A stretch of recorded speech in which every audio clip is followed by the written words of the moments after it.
Hello everyone, my name is Alex and I'm a third year PhD student in the Computational Optimisation Group at Imperial College London. And today I'm going to give a short presentation about a paper that we recently submitted to the Applied Energy Journal in collaboration with BASF and Ludwigshafen. The paper is about multi-objective constraint optimization for energy application via tree ensembles. Let's start with the motivation by introducing two examples that we care about solving. The first is wind farm layout optimization, for which we use a published model. The goal is to optimize number and positions of wind turbines to optimize for energy production and energy efficiency. On the left-hand side, you can see examples of different designs and Pareto frontiers for different algorithms. As you can imagine, these are conflicting objectives, as more wind turbines produce more total energy, but also reduce energy efficiency by blocking each other. Another challenge for this particular problem is that wind turbines can only be placed within a minimum distance of 975 meters apart from each other, which highly restricts the layout of the design. The second problem is battery design, where we trade off discharged energy and power. The major challenge for this problem is the existence of categorical variables for which we can't quantify distances, and physical constraints that assure that proposed battery designs are feasible. We use the popular battery design package PyBAM to test different battery configurations. Both the wind farm layout and battery design problem are very different, but have similar properties when it comes to black box optimization. We show that our proposed algorithm performs well for such problems with respect to sampling efficiency, meaning that we propose better feasible solutions after a lower number of iterations compared to other black box optimization algorithms. First, we want to look at how we actually want to trade off different objectives. Assuming that the surrogate model gives us a good estimate of the black box function, the simplest surrogate-based approach would be to use the weighted sum of individual model predictions. But as many of you know, this highly restricts the type of Pareto frontiers that can be discovered. We would in fact only be able to reconstruct convex Pareto frontiers. So instead we use the weighted chebychev norm, a commonly used technique in multi-objective optimization. It consists of this min-max term that has random weights adding up to 1 for different objectives, and we combine this with a distance-based exploration term. This kind of objective function allows us to reach more Pareto points on even concave Pareto frontiers. So for the objective of our black box optimizer, we combine the normalized tree model contributions, and we use a reformulation to get rid of the min-max terms from the previous slide. Since we assume that we don't have knowledge about the black box behavior, or in case the model equations are too complicated to be solved with exact optimization techniques, we propose using gradient boosted trees as surrogates. GBTs were initially proposed by Friedman, and the idea is that a group of weak estimators can perform accurate predictions based on training data. The weak estimators in this case are binary decision trees that correct each other's errors to form a strong ensemble estimator.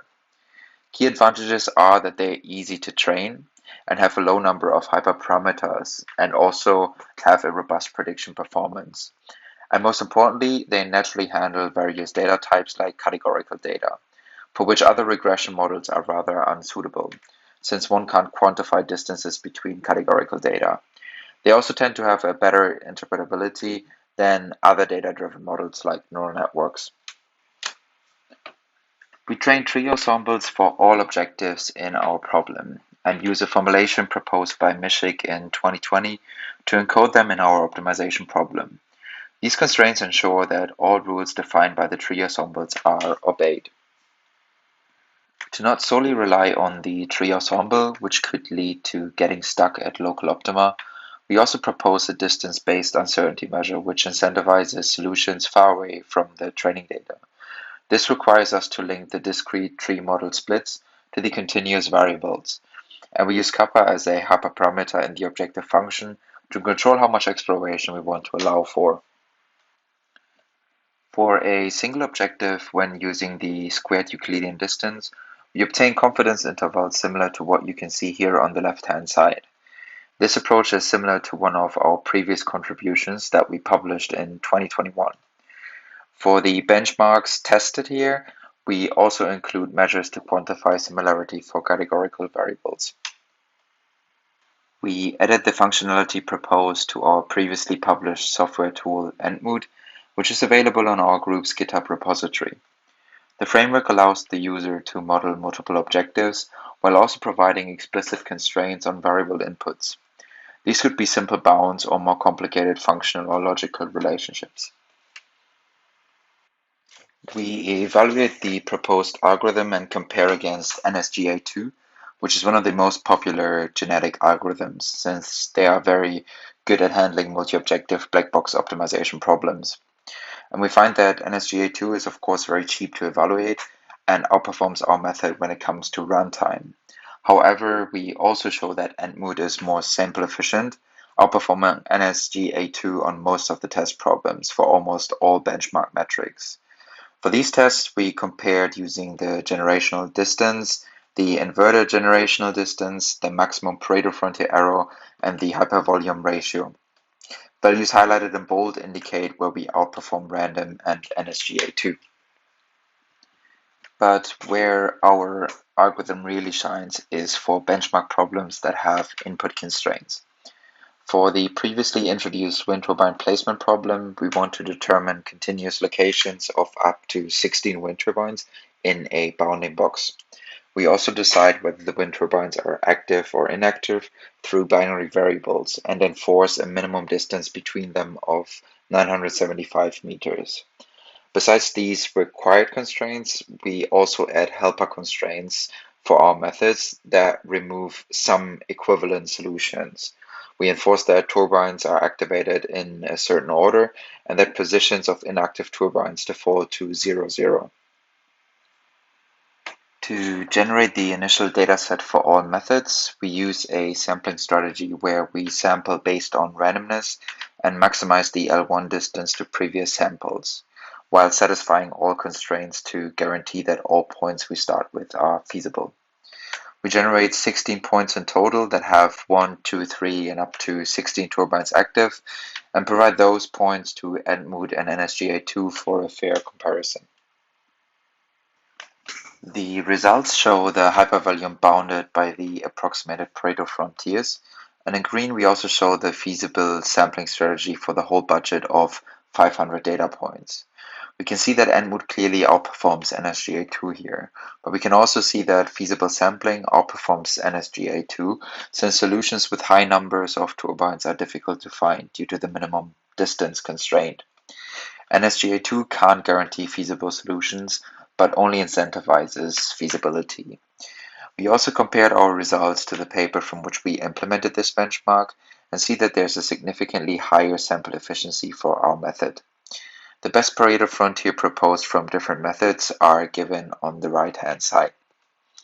While the example might be easy to evaluate and sample efficiency doesn't seem to be that important, we can imagine that for large wind turbine park planning, more expensive CFD simulations would be used, and then sample efficiency would be more important to minimize the cost.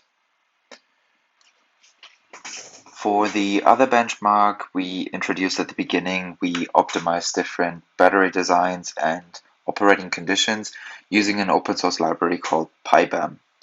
This case study includes less restrictive constraints but has a categorical variable which picks certain parameter sets implemented in PyBAM. We also optimize for some of the continuous parameters to obtain good trade-offs between discharge energy and power of the battery design. Again, we show bounded hypervolume and the best Pareto frontier for all methods tested.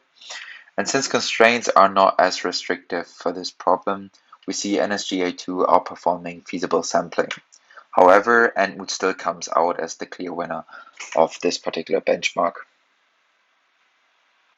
So this leaves me with the conclusion. Besides some of the strength of Endmood, which are the use of global optimization, support for categorical variables, and effective uncertainty handling, we now also support multi-objective optimization.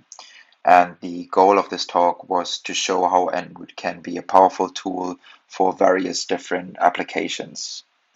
Endmood is available on our group's GitHub account, so feel free to check it out and leave a star.